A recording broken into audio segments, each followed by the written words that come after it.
Hey everyone, it's Jess, and today's video is going to be a little bit more on a personal level. So the date November 22nd holds a very special place in my heart for a reason that a lot may think is very stupid, but the 22nd of November 2014 was the first time I met Sleeping with Sirens in Pierce the Veil. Now, for those of you who haven't watched my last video, Sleeping with Sirens is my all-time favorite band of all time, and Pierce the Veil holds third place. Now, like I said, a lot of people might think this is stupid, but these two bands have helped me out a lot, especially Sleeping with Sirens. I'm gonna be talking about them a lot more in this video than Pierce the Veil, so I'm just gonna skip to the Pierce the Veil part right now. Meeting Pierce the Veil was such a great experience. Vic Fuentes called me gorgeous, and it was so amazing, so amazing. Jaime threw me his bass pick, and yeah. But I think that's all I'm gonna talk about the Pierce the Veil meet and greet for this time, because this video is more focused on when I actually met Sleeping with Sirens. Oh, and I'm sorry if my voice is a little like croaky. I went to a concert, which was actually Sleeping with Sirens and All Time Low, on Thursday, and I had a performance yesterday, so my voice is a little off, so sorry. But anyways, so I'm just gonna kind of go through the whole experience for you guys, try to do as fast as I can, and yeah. So the date was, again, November 22nd, 2014.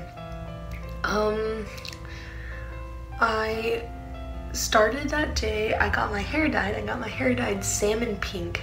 Not a very good idea. That dye did not stay in for a month.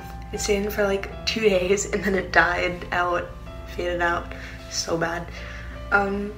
But yeah, so that's how I started the day, and I was at my friend's house because we were gonna go to the show together, and his mom was doing my hair. So I was all excited. I was like, oh my god, I'm gonna have a new hair color for the show, because up until then I had blue and purple tips. And yeah, so I was all excited that I got to maybe see them, maybe be in their range of vision at the show.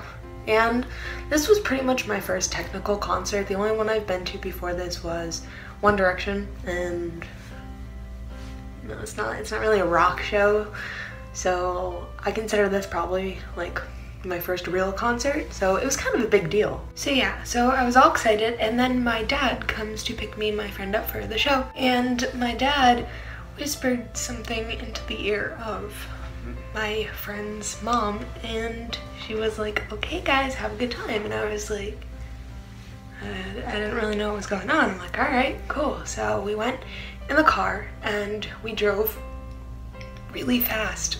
I'm dying, okay. We drove very fast down the highway. I'm like, why are we going so fast? Like, I was very confused, because the doors went open for, I don't know, an hour or so. So I was like, why are we going so quickly? And my dad said these words: do you want to meet them? I still remember that. And I just about lost it. I started shaking. I couldn't really contain myself. I can't even like express how much that meant. So yeah, so that's why he was going so fast, so he could make it to the meet and greet in time, because the venue was in Connecticut and we did not live in Connecticut. So yeah, so we finally got to the venue, and it was freezing because it was November in Connecticut. It was very cold, and so we got to the back of the meet and greet line, and we were second to last, but that was okay. I was fine with that. I couldn't really process it. I couldn't process it for a while. I don't think I have processed it yet. I still think about it, and Yeah. We were waiting there for a little while and I was like, yeah, oh my god, we were all excited. The crowd was singing King for a Day and Kick Me and it was so much fun. And then a little while, a door opens and it is the members of Sleeping Without Sirens and Pierce the Veil, and they walked out into the meet and greet area, which was in another door. It was like a separate door, they just had to walk. And I literally saw the back of Quinn and I just about lost it. I started crying right there and then because I saw the back of his head and I just couldn't believe it. And I started to actually think, I was like, wow, I'm gonna go meet them in a little bit. And I'll never forget that feeling. It was probably the best feeling I ever felt. So we waited for a while and then we finally got to the front of the line. And oh my god, I can't even talk about this. I told my friend, I was like, you go first, I can't handle this. Oh my god, I was just kind of panicking. I was like, you go first, you go first. And so he went first and then it was my turn. So I remember this very well, and granted, this was a year ago and I still remember these details. I walked in and I looked at the merch, because it was like merch meet and greet. And I looked at the merch and then I looked over. Sleeping Without Sirens was there. And I couldn't really contain my excitement, so I kind of just went like that. And I made a straight line over to the meet and greet part, and I just grabbed Quinn. I almost made him fall on the floor, but you know, I hugged him. Then we took our picture, and then I decided to do this. I just kind of wanted to take a leap of faith and not be one of those girls who didn't say anything and just hugged the member and then ran. I tapped on his shoulder and I was like, Kellen, I have something to show you. I'm not going to get into many details about this. I probably will in another video, but I have struggled with depression for a while and I didn't really take it out in the best way. I'm not going to say more. You guys can probably already figure out what that means. And I'm just going to give you an update on myself right now. I am completely past the point. I'm higher up than I've ever been, I guess. I've been at my lowest and it wasn't a good feeling, so I wanted to change and I did, and a lot happened to help me,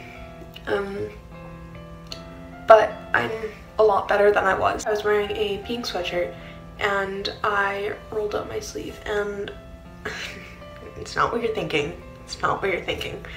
I had a bracelet on. I had a bracelet that I had bought at Hot Topic on, and it said, "Wrists are for bracelets, not for cutting." And if you do not know, that is Quinn's quote. And I showed him the bracelet. I did not show him anything else. I just showed him the bracelet and I was like, thank you.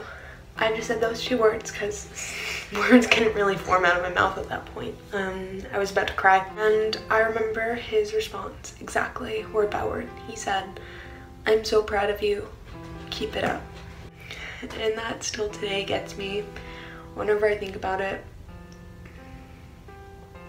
And then I just nodded, smiled, hugged him again, and left. And they put on an amazing show, and it was probably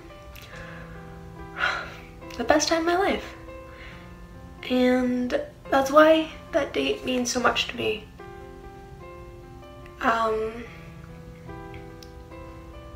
It's just, I will never forget that date till the day I die.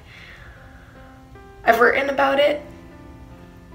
I have done so much about that story. I have told it to people and I've helped them with it.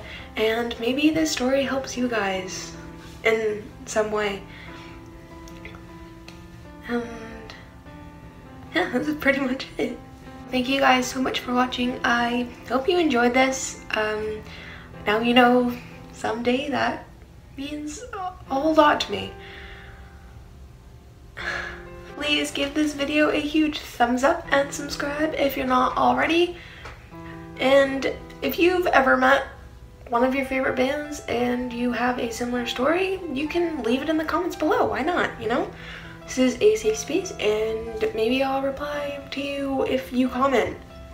I love you guys so much, and you all mean the world to me, and I will see you guys in my next video.